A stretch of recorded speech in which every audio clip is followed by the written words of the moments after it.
The first Mirror's Edge for Xbox 360 was one of the most underrated games of all time. It was different, a unique breath of fresh air amongst all these other testosterone-driven first and third-person shooters. So naturally, I'm excited for Mirror's Edge Catalyst, and so are a lot of other people, and they're all chiming in what they think will make the sequel better.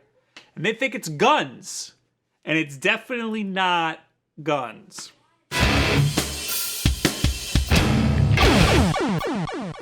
Let's start off with what I would want in a sequel, or whatever the hell this is. They're claiming it's not a reboot or a prequel, so I guess the only other thing is a sequel.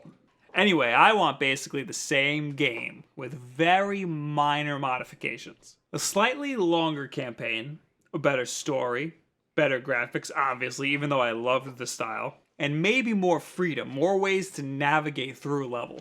In the previous game, they tried to open up the level so that you could have different ways to advance, but it didn't really feel too open. So that would be nice. And from the trailer, it looks like they did just that. You may notice there's no red. In the original Mirror's Edge, you can only grab or climb things that were red. This new system makes it seem like you can pretty much grab or climb anything in the world, so that makes it less linear right off the bat. And of course the graphics are better. This is next gen. Come on now.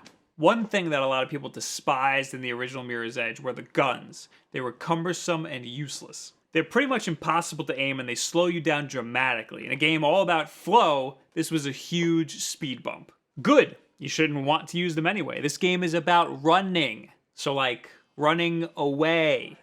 First time I picked up a gun in this game, I was like, hell no. And then I just never picked up a gun in the game again.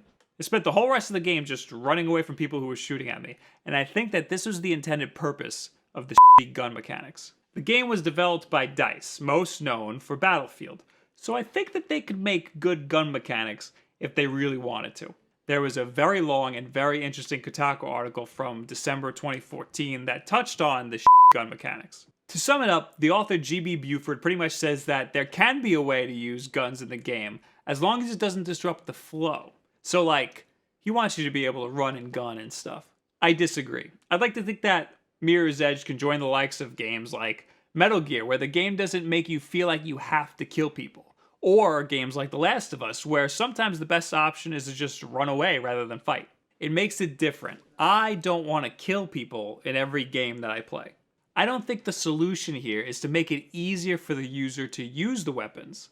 I enjoyed the way I played the original Mirror's Edge, without guns. Lucky for me, the producer of Mirror's Edge Catalyst told Polygon that you wouldn't be using any guns in the game at all. They took those mechanics out of the game completely. So way to go, you guys who used guns and are now complaining about it. Now you get nothing. I'm totally fine with this approach. Like I said, I didn't feel the need to use guns anyway. And sometimes in game development, it's best to just remove features that users end up misusing. I believe that the intended use of the guns in the original Mirror's Edge was to just disarm a bad guy, shoot him and then maybe a buddy, and then drop the gun and bail. For that, it works fine. If you want to run around the whole level running and gunning, you're gonna have a bad time. When I first picked up a gun, I immediately understood that guns were not Faith's thing, so I decided to just not let her have any. And I'm glad that DICE feels the same way. And besides, it's not like she's helpless at all.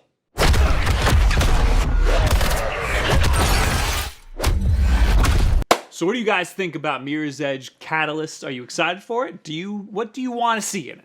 What do you want to see in it? Do you want to see guns? Do you not want to see guns? And anything else that you want to see? Any other improvements that they could make over the original Mirror's Edge besides all these little tinkerings that they can do? I'm just excited to get more Mirror's Edge.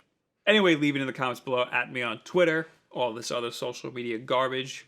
We live stream every single Tuesday and Thursday at 10 p.m. Eastern. Tuesdays is Destiny. Thursdays, I might have to do Sonic Adventure 2 again. Last Thursday I did Sonic Adventure 2 and it was awesome. Playing that and hanging out. So, join us this week while we play it again and hang out again. And that's right here on YouTube. So subscribe so you get the little notification, set a reminder, and then hang out. It's pretty much just for subscribers. They're the ones who are most likely to see it. Nobody else is going to see it because nobody's going to be searching live streams unless YouTube Gaming comes out. Anyway, new videos every single Monday, Wednesday, and Friday. Thank you guys very much. Have a good week. So as a 3D platformer of its time, Sonic Adventure 2 was amazing. It came out in 2001 when there was a little bit of a lull in 3D platformers. Banjo-Kazooie was 98, Rayman 2 was 99, Donkey Kong 64 was 99, and Banjo-Tooie was 2000. Compare Sonic Adventure 2 with these guys, and it was awesome. It fit right in. Basically what's going to happen is if you're starting from the very beginning, if you're a level 1 Guardian, these weapons are going to be relevant to you. If you're bypass that and you're past these missions, they're not going to be relevant. Yeah, we will be past that. But say you want to make another character, you can still transfer those weapons to that character. Yeah, but that's like my baby.